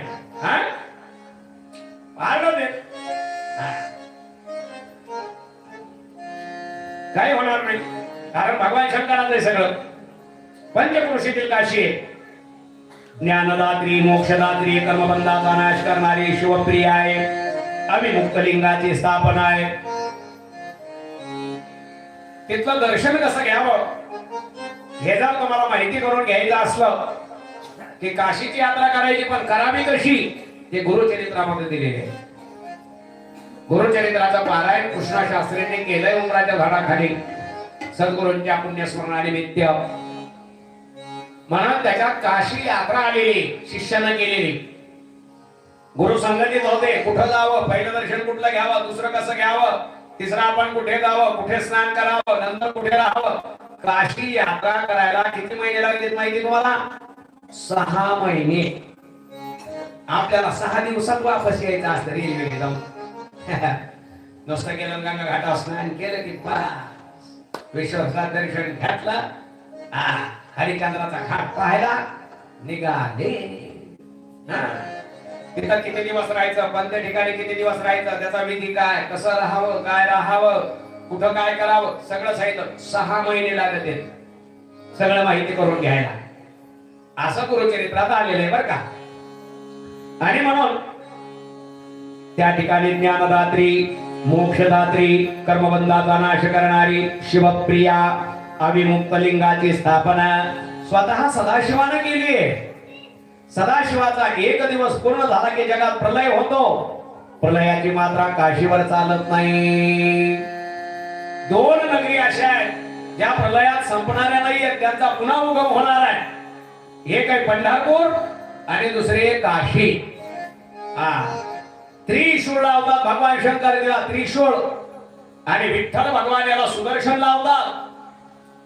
म्हणून प्रलय झाल्यावर 2च नगर शिल्लक राहणार आहेत जगात. एक पंढरपूर आणि दुसरी काशी. म्हणून अशा काशीमध्ये पंचक्रोशी निर्माण करून स्वतः भगवान सदाशिवाने आपल्याला राहायला ते नगर केलं. आणि काशीचे नाथ म्हणून भगवान शंकर तिथं आले. तोच काशी क्षेत्रातला अविमुक्त लिंगाची स्थापना करून शिव स्वतः राहिले म्हणून काशीनाथ. काशीचा नाथ म्हणून काशीनाथ महादेवाचं नाव आहे. महादेव तिथं रक्षण करण्यासाठी काशीच्या उद्धारार्थ, तिथं जीवाच्या उद्धारार्थ त्या काशीत आल्यावर मुक्ती देण्यासाठी राहिले. आणि म्हणून असे काशीनाथ झाले. काशीनाथ नावाने राहिले. तेच काशी क्षेत्र मुक्ती करणारी नगरी. आयुष्य सायुज्य नावाची मुक्ती भेटते काशीला गेल्यावर, पण तिथला मृत्यू यावा लागतो बरं का. बरं, तिथला मृत्यू आल्यावर कुणीकडे मान पडलेली पाहिजे? डावीकडे. मृत्यू झाला मान अशी पडलेली पाहिजे डावीकडे. म्हणजे उजव्या कानामध्ये श्री राम नामाचा मंत्र भगवान शिव स्वतः त्या साधकाला देतात आणि मुक्त करतात. म्हणून काशीत गेल्यावर जो मरतो डावीकडे मान टाकून तो मुक्त होतो, त्याला जन्म मरण नाही आणि त्याचा कर्म करायची गरज नाही. आला लक्षात? कर्म कोणाचा नाहीये? जो काशीत गेल्यावर मेला आणि तिथं त्याचा सगळा केला तो मुक्त झाला. तिथं मेल्यावर आपलं तर असं चाललंय सध्या, इकडंच मरत येत आणि काशीला गेलं होतं आणि तिथं श्राद्ध करून आलं तर आता श्राद्धाची गरज नाही, आता पित्र घालायचे नाही. आता मेलाय घरात आणि मुक्त कसा होईल? हा, काशीतच जाऊन मरावं लागत होता, तेव्हा मुक्त होतोय. मरतो हेता आणि म्हणले तिथं मुक्त काय? नुसतं कर्म केल्याने होईल? हा, म्हणून पित्राचा दोष लागत चालला असतो पुढल्या पिढीला. पित्राला कधी विसरायचं नाही. काशी करा, नाही तर काशीतून या इकडे जाऊन 6 महिने राहून तरी मुक्त होत नाही. आला लक्षात? प्रपंच केलेला आहे, प्रापंचिक आहे. हा, कर्मातून जन्म झालेला आहे, कर्मातूनच मोक्ष आहे.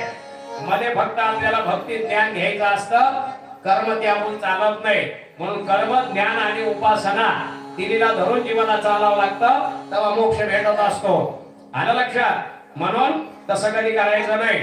कोणी जाते तिकडं पिंड पाणी, आता आम्हाला गरज नाही. बाप जीव घालायचा कंटाळा कमून आला. कर्मचाऱ्याला जीव घालायला जाऊ 10,000च्या पार्ट्या द्यायला हॉटेलमध्ये. भ्रष्ट कर्मचारी खाऊ घाले दोन बापाला म्हणतो मी तिकडच काशीला केलं सगळं. खाऊ घाल ना एक पितर, काय व्हायलंय, काय चाललंय, काय सगळं बापाचं घ्यायचं, बापाला खाऊ घालायचंय. काय बाळा तुला काय व्हा? हा, कुणी कुठून आणलंय? सगळं बापाचं आहे आपल्या, कुणीच आणलं नाही कुठून, आपल्या पूर्वजाचं आहे सगळं. म्हणून पित्र कधी विसरायचे नाही. काशी करा, वनारशी करा, कुठं केदारनाथाला जा, बद्रीनाथाला जा, यमुनोत्री गंगोत्री गयाला जाऊन या, सगळा करा, पण पित्रांना विसरू नका. असं जर होईल आपल्याकडून तर पितृघात होत असतो आणि आपल्याला पितरांचा शाप लागतो. म्हणून पित्र विसरायचे नाही. बिचारे कधी 3 वेळा नाही. एकदा पक्ष पंधरवड्यात, एकदा श्राद्ध तिथीला आणि एकदा अक्षतृतीयाला झालं. त्यांना बिचाऱ्याला 3 दात लागत नाही. हा, भ्रष्ट कर्मचाऱ्याला 5-5 पार्ट्या द्यावं लागत त्या साला. 5-5, 6-6 तरी आपल्याला मग त्याच्यात आनंद वाटतो. हॉटेलमध्ये खाऊ घातला, हॉटेलमध्ये खाऊ घातला आणि बापा जीव घालायचं म्हणलं की नको. हा, असं होता कामा नाही. लक्षात ठेवा, काशीमध्ये मोक्ष आहे, पण तिथं जाऊन मरावं लागत तेव्हा मोक्ष आहे. आलं लक्षात? इकडं मरून तिकडं मोक्ष नसतो. हा हा, आणि म्हणून असं काशी विश्वेश्वर स्वतः काशीराज म्हणून भगवान तिथं राहिले. त्र्यंबकेश्वर सह्याद्री पर्वताच्या लैनीमध्ये त्र्यंबकेश्वर नावाचं लिंग आहे. 12 ज्योतिर्लिंगाची कथा आहे. त्र्यंबकेश्वर सह्याद्री शीर्षे विमले वसंते गोदावरी तीर पवित्र देशे यद दर्शनाद पातक नाशनाशो प्रयातितं त्र्यंबकमीशमीरे.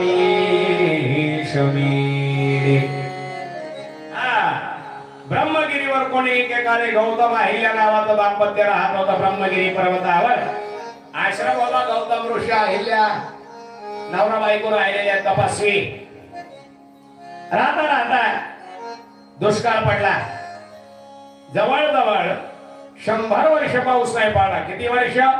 100 वर्ष. जमिनीवर पाणीच आटलं.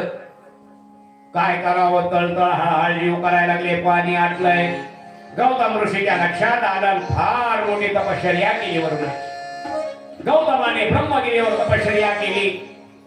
गौतमाला वरुण प्रसन्न झाले. गौतमाने सांगितलं वरुणा, अरे जीवसृष्टी दुःखात आहे. कीटक आहेत, मुंगे आहेत, किडा आहेत, पक्षी आहेत, पशु आहेत, मनुष्य आहेत.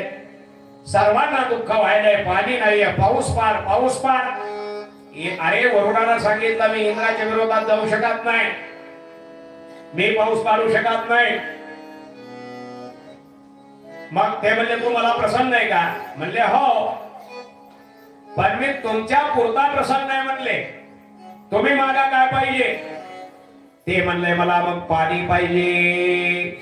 पाणी पाहिजे तर खड्डा खान, खोल खड्डा खानलाय वरून आणि अक्षय पाणी दिलं त्याच्यामध्ये. अक्षय कधी न संपणार, त्या पाण्याचा कधी क्षय होणार नाही. 100 वर्ष जरी पाऊस नाही पडला म्हणला इथून पुढे तरी ते पाणी संपणार नाही. अक्षय पाणी दिलं खड्डा घालून. तुम्ही जर ब्रह्मगिरीवर गेला, एक चौकनी दार आहे छोटा,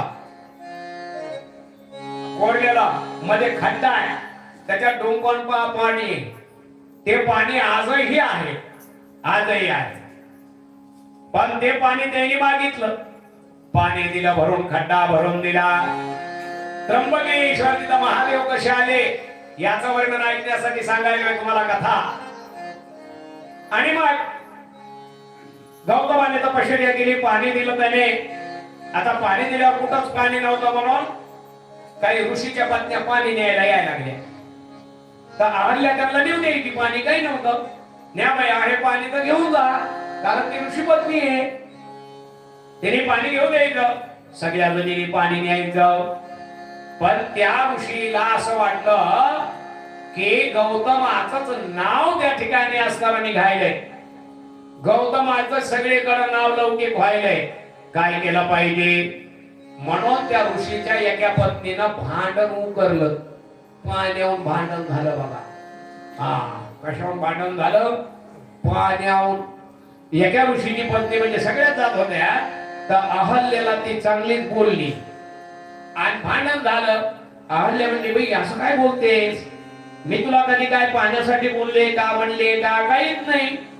आणि तू उगाच मला भांडायलेस. उगाच भांडायला काही कारण लागतंय का? काही कारणच लागत नाही भांडणारीला. पण कायला भांडल्याशिवाय करमत नाही. एक बाई अशी होती गावात, तिचं नाव होतं शांताबाई. येतली नाही बर का. तो माझ्यावर यायचं. महाराज म्हणले माझंच नाव घेऊन, तुमच्याकडे नाही रे बाप्पा, आमच्या गावाकडची ना आमच्याच गावची. आणि तिचं नाव शांताबाई, पण भांडायला दम नाही. रोज सकाळी भांडायची. आता गावात भांडतानी काय झालं, लोक गेले सरपंचाकडे. म्हणले या बघा ही येते आमच्या 2-3 घराला भांडते. म्हणजे तुमचं काय म्हणणं आहे? आमचं म्हणणं आहे साऱ्या गावाला भांडा. म्हणजे मग काय करायचं? म्हणलं तिला नंबर लावून द्या. हो का, टेन्शनच नको. हो, हमेशा आमच्या दोघांची काय घरी काय नंबर लावून द्या. म्हणले रोज एकाच्या घरी बोलवून घेतला सरपंचाची. सगळ्यांनी एकत्र बैठक झाली. म्हणले काय? म्हणजे शांतमाय उगा 2-3 घरं धरले भांडायला. बारी बारीनं भांडत जाय ना सगळ्या घरी जाऊन. रोज एकाची जायचं, नंबर सांगा तुला. इकडून सुरुवात केली की त्या गल्लीने ते म्हणले बरं झालं सुरू. नंबर लावून दिले. मग पुढच्याला कळायचं नव्हते आपली ते येणार आहे ती तरी तोच राहायची. ते म्हणा की भांडायला येणार आहे, काही बोलणंच नको हिला. आपले एके बोलले खायचे गपची बतायचं जातीने पण 4 शब्द बोलून. मग असं होता होता होता होता होता भांडत भांडत शेवटचं घर आल्यावर तिची लेक आलेली होती त्या बाईची. आणि त्या बाईचा नंबर आला. ती म्हणजे आधी भांडणारी बाई आली ना, आधी म्हणजे येऊ द्या आली गाडी, आपल्याला काय करायचंय? ती म्हणजे बाई आपण तिच्या वाटली. ती म्हणजे काय नाही करीत, ती नुसती भांडत निघून जाते. ते म्हणजे नाही पाहिजे मला वाटतं काहीतरी नाही म्हणजे काही नाही करीत, तुला काय करायचं? आपण तिला तोंडीत लागायचं नाही, काहीच नाही. येते भांडत येईल, तिला करमत नाही. म्हणजे भांडल्याशी झोप लागत नाही, अन्न जात नाही. त्याच्यामुळे भांडवती कशाचं काय आलंय काय नाही. ती आली आणि भांडायचं निमित्त करायचं होतं तिला. ते म्हणले का ग? म्हणले काय? मला स्तुतीवर म्हणजे तुझीतला सकाळी सकाळी. आता नाही मानावं तर चुलीत स्तुती, नाही मानावं तर भांडत. मग ती म्हणली हे बघ दिला असता पण असा दिसतो न्यायला काय आणलंस बा? ते म्हणले टाक ना पात्रात. आता पात्रात टाक म्हणल्यावर तिची लेकच होती तिथं आली. ते म्हणले माझ्या पात्रात कसा टाका पदर जळत. तिला इतकंच कारण ते म्हणले तो घरदार जळू दे, तुम्ही माझ्या लेकी जळू द्या, तुमचा सगळं वाडा जळू द्या. आणि जे सुरू केला भांडायला, बाप्पा बाप्पा बाप्पा बाप्पा बाप्पा. तिला भांडल्याशिवाय दमाच नाही. नाव तर शांत आहे काय नाव. आणि भांडायचं तर कर्मतच नव्हतं तिला भांडल्याशिवाय. तसं ऋषीपत्न्या होत्या त्याने अहिल्या बरोबर भांडण घातलं. अहिल्या महान पतिव्रता आहे, गौतमाची सेवा करणारी आहे, कारण काहीच नाही. भांड्याला भांड लागलं. पाणी भरताना त्या ऋषी कुमार जे ऋषी आहेत त्यांच्या पत्न्याचं गवत या अहिल्याचं जे निमित्त काढलं तिने नवऱ्याला कारण सांगितलं. या ऋषीने तपश्चर्या केली, गणपतीला प्रसन्न केलं. म्हणले काय पाहिजे मागा. ते म्हणले गौतमाला फसवायचंय, त्याच्यासाठी तप केलंय म्हणले आम्ही. ते म्हणले असं नाही चालत, तुम्ही तपश्चर्या केली, ही तपश्चर्या कशासाठी असते म्हटले, हितासाठी असते, अहितासाठी नाही. तपश्रम राबविणं प्रज्ञाचं लक्षण आहे, पण त्या ठिकाणी त्या तपामुळे दुसऱ्याचं वाटोळं करणं हे चांगलं नाही. विना अपराधम तस्मै क्रुध्यता न च हिताय हनिरेव च. त्याचं सूत्र सांगितलं मग त्यांनी. विना अपराधम तस्मै क्रुध्यताम न च हिताय हनिरेव च. अपराध नसताना रागवण्याने फायदा होत नाही, उलटी आपली नुकसान होते. म्हणून अपराध नसताना कोणावर रागवू नये, कोणाला भांडू नये, अकल्याण होत असतं आपलं. एक दंताने सांगितलं मी असं वरदान कसं देऊ शकतो तुम्हाला, पण ते म्हणले आम्ही तप केलंय, प्रसन्न व्हा. आमची इच्छा आहे आम्ही त्याला इथून हाकून लावावं.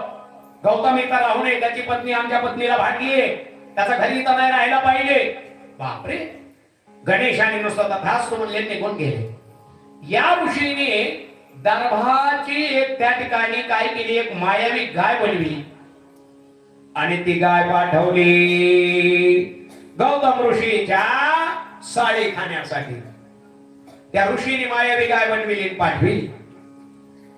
गाय पाठविल्याबरोबर गौतम ऋषीला वाटलं अरे बापरे, यज्ञासाठी साडी ठेवल्या हे पेरलेल्या आणि गाय खाते, म्हणून त्यांनी आपलं तिला नुसता हाकून देण्यासाठी दर्भ शस्त्र बनवलं. दर्भ आणि दर्भ अभिमंत्रून ते दर्भ तिच्याकडे फेकल्या बरोबर मायावी बनवलेली गाय दर्भ फेकल्या बरोबर मृत झाली.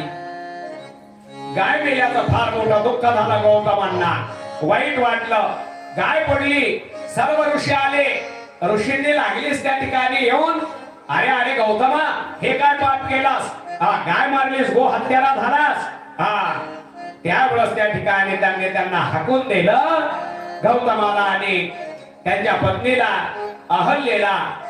निघून गेले आणि घनघोर तपश्चर्या केली महादेवाची गौतम ऋषीने.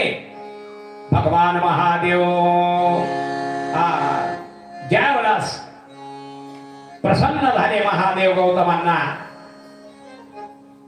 तर मग हात जोडून ते म्हणले, हे महादेव मला तुम्ही क्षमा करा, मी पाप केलेले, माझ्याकडून पाप घडलंय. महादेवाने सांगितलं गौतमा, कुठलाही पाप तुझ्याकडून घडलेलं नाही, कुठलाही अपराध तुझ्याकडून घडलेला नाही. पण ते महादेव म्हणले ज्याने तुझ्यासाठी माया रचली असेल ही त्याचा, ते म्हणले बिलकुल त्यांच्याविषयी बोलू नका. त्यांनी आपल्यासाठी वाईट विचार केला, वाईट सोचलं, आपलं वाईट होत नसतं कधी, म्हणून त्यांना काही दोष देऊ नका महादेव, उलटी कृपा करा. गौतम ऋषीचा ऐकलं सदाशिव प्रसन्न झाले, सांगितलं काय पाहिजे तुला माग. गौतम ऋषी म्हणाले, देवा तुम्ही इथेच राहा, इथेच राहा, पार्वतीसह येथे राहा, तुमच्या चरणाविंदाची सेवा घडावी भक्तांना. सदाशिवांनी तथास्तु म्हणून तिथं राहायचं हे केलं. त्यांनी सांगितलं गंगा इथेच राहील, गंगेला इथं ठेवा. म्हणून गंगा ही तिथंच राहिली. गंगा देवी तू धन्येस म्हणले, कृता कृत्येस, समग्र भूभागाला पावन केलास, नरकाकडे जाणाऱ्या मलाही पावन केलास. शंकर गंगेला म्हणाले, देवी तू गौतमाला पावन कर, परत जाऊ नकोस. प्रत्यक्ष गंगा तिथं आली आणि तीच गंगा गोदावरी म्हणून प्रसिद्ध झाली. ज्या गोदावरीच्या तीरावर आपण आहे आता येत आहे, हे पावन पतित पावनी गंगा गौतमाने आणली म्हणून गोदावरी आहे. गौतमाने वर मागितला म्हणून गोदावरी वरदानाने आली गौतमाच्या, म्हणून गोदावरी नगरी, गोदावरी त्र्यंबकेश्वर आणि गोदावरीच्या तीरावर आपली ही सार्धग्राम नगरी. धन्य धन्येच म्हणले. वैवस्वत मनोतील 28व्या कलियुगाची वाट पहा म्हणले. गंगा शिवाला म्हणले शिवप्रभू सगळ्या नद्यांपेक्षा मला अधिक मान मिळत असेल आणि गण जगत जननी गौरी सह आपण इथे राहत असाल तर मी राहील. तथास्तु. आणि त्यावेळेला सर्व देव वृद्ध ऋषी आणि गौतम तीर्थक्षेत्र तिथे आले. शिवप्रभू गंगा गौतम यांचा जे जयकार केला, पूजन केलं. प्रसन्न होमानात गंगा व सर्व मंडळीला म्हणाले वर मागा. देव म्हणाले देवेश्वरा सरित श्रेष्ठ गंगे आपण येथे वास करावा ही आमची आपल्या चरणांविंदी सर्वनीय प्रार्थना आहे. आणि मग सर्व हो म्हणले. आणि तेव्हापासून मग त्यांनी सांगितलं सिंहेला गुरु आला की सर्व देव इथे येतील. सिंहेला गुरु आला की सर्व देव इथे येतील तुझ्या भेटीला. आणि कुंभ इथं भरेल संतांचा साधूंचा.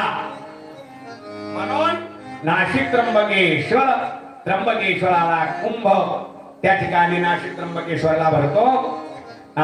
गोदावरी नावाने प्रसिद्ध झाली, त्र्यंबकेश्वर नावाने भगवंताचे ज्योतिर्लिंग प्रसिद्ध झालं.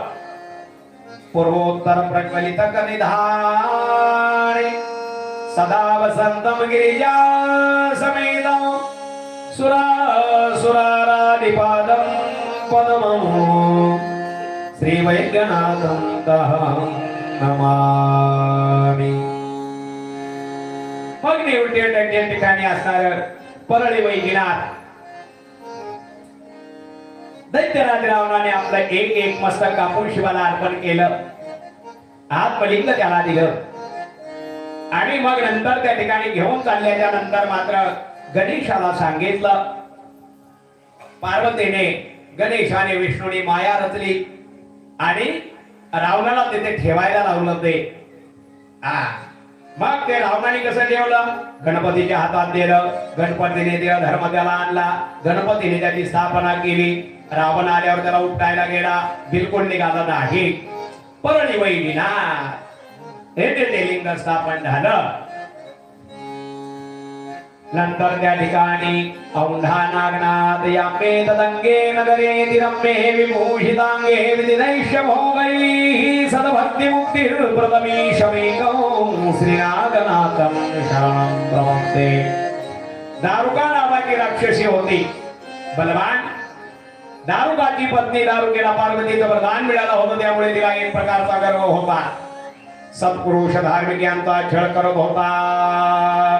कोण? दारुकेचा पती. उच्छाद मांडला, धर्माचा नाश व्हायला लागला. पश्चिमेच्या सिंधू सागराच्या तटावर एक वन होता. 16 योजनाची लांबी रुंदी होती, समृद्धीने होता. दारुका आपल्या विलासासाठी ज्या ज्या ठिकाणी जाई त्या त्या ठिकाणी ते वन येत होतं, भूमी येत होती, वृक्ष येत होते, मायावी. आणि मग एकदा असं झालं त्यांच्याकडून शिवभक्तच बंदिस्त करण्यात आले. नौका होत्या पाण्यामध्ये, सगळे ब्राह्मण भक्त होते काही भगवान शंकराचे. आणि त्यांनी बंदिस्त केल्यावर भगवान शंकराची उपासना केली. बंदिस्त अवस्थेत सगळ्यांना भगवान शंकराच्या नामाचा छंद लागला. आणि मग तिथं महादेव खांबासहित मंदिर आणि त्यात भगवान शंकर प्रगट झाले. ज्योतिर्मय शिवलिंग प्रगट झालं. अद्भुत अशा प्रकारचं सुप्रियाने दर्शन घेतलं. सुप्रिया नावाचा भक्त होता, त्याने दर्शन घेतलं. भावभक्तीने पूजन केलं. शंभू महादेव प्रसन्न झाले. आपल्या पाशुपतास्त्राने मुख्य राक्षसांचा नाश केला आणि भक्ताचं रक्षण केलं. आणि मग तेच औंढा नागनाथ म्हणून प्रसिद्ध झालं. स्वताम्रपर्णी ज्वलराशि योगे निबद्धे सेतुं विशखैर संख्ये श्रीरामचंद्रेण समर्पितं तं रामेश्वराख्यं नियतं नमामि. श्री दाशरथी श्रीराम वनवासामध्ये जात असताना समुद्र किनारे आले. ज्यावेळेस आता त्या ठिकाणी असताना समुद्र किनाऱ्यावर आले. रावणाला तर जिंकायचंय. रावण हा शिवभक्त आहे आणि त्याला तर जिंकायचंय. मग काय करावं? शिवपूजा केली पाहिजे, शिवभक्ती केली पाहिजे, त्याच्याशिवाय विजय प्राप्त होणार नाही. म्हणून श्रीरामाने ती लिंगाची स्थापना केली. बरं, त्या टायमाला विद्वान ब्राह्मण कोण? रावणच विद्वान. आणि मग त्याच्या हाताने त्या रामेश्वराची स्थापना झाली. श्रीराम स्वतः यजमान आहेत. श्रीरामाने ती स्थापना केली. रामेश्वर स्थापन झालं. रामाला वरदान दिलं, असं नाव प्राप्त झालं कृष्णेश्वर. ईलापुरे रम्य विशाल केस्मिन् समोल संतं जगदवरेण्यं वंदे महोदादर भावं कृष्णेश्वराख्यं शरणं दे. कृष्णेश्वर महाराष्ट्रात देवगिरी नावाचा किल्ला. त्याच्याजवळ भारद्वाज गोत्राचा सुधर्मा नावाचा ब्राह्मण राहत होता. भार्येचं नाव सुदेहा. शिवभक्त होती, पतिपरायण, गृहकार्य कुशल होती. सुधर्मा ही आतिथ्यशील होती, देवभक्त होती, वेदवर्णित मार्गानुसार चालणारी. अग्निहोत्री होती, त्रिकाल स्नान संध्या करणारा ब्राह्मण, वेदशास्त्र पारंगत, शिष्यांनाही विद्यादान करणारा परमशिव भक्त. नवरा बायको सुशील शांत अशा प्रकारचे पुण्य पावन. त्यांच्या उदरी पुत्र संतान नाही. पतीला विशेष काही वाटत नव्हतं, पण पत्नीला वाईट वाटायचं. बाकीच्या स्त्रिया तिला कुचकं बोलायचं, सहन होत नव्हतं. तळमळ मनधरणी केली. ब्राह्मण तिची समजूत घालायला काही नको ग, महादेव आहेत आपल्याला, महादेव असल्यावर काही कोणाची गरज नाही असं म्हणे. पतीचा पिछाप्रवीला. आणि तिची बहीण होती घुष्मा. घुष्मेशी विवाह लावून दिला. घुष्मा आपल्या बहिणीच्या सांगण्याप्रमाणे रोज 108 पार्थिव लिंग करायची, पूजा करायची, जवळच्या सरोवरात टाकायची. घुष्माने काय केलं? घुष्माने 101 बहिणीच्या सांगण्यावरनं पार्थिव लिंग केले. 101 रोज करायची आणि सरोवरात टाकून द्यायची. शिवकृपेने घुष्मेला सुंदर कमल सौभाग्य संपन्न सद्गुणी पुत्र झाला. आता तिची किंमत वाढली. सुदेहाला बहिणीबद्दल असूया उत्पन्न झाली. योग्य समय त्या ठिकाणी पुत्रवधू घरात आली. योग्य समय पुत्रवधू घरामध्ये आली. मुलगा झाला, त्याचंही लग्न झालं, पुत्रवधू आली. सुदेहाला 34 मत्सराने जळायला लागली. तिके हिला मुलगाही झाला, त्याचं लग्नही झालं, त्याला मुलगाही झाला. आणि हिनं काय केलं? विवेक बुद्धी भ्रष्ट झाल्यासारखं एक संधी साधली आणि त्या मुलाला मारून टाकला आणि त्या सरोवरात फेकून द्यायला. घुष्माला काय घातलं काहीच नाही. घुष्मा पार्थिव लिंग केले, 101 विसर्जन केले. दुसरा दिवस उगवला. नित्याप्रमाणे तिने पुन्हा 101 ज्योतिर्लिंग केले आणि पुन्हा त्यांनी विसर्जन केले. सकाळी जाते पाहते तर बापरे, एवढूस बालक कोणते नाहीये तिथं. आक्रोश केला, रडायला लागली घुष्मा.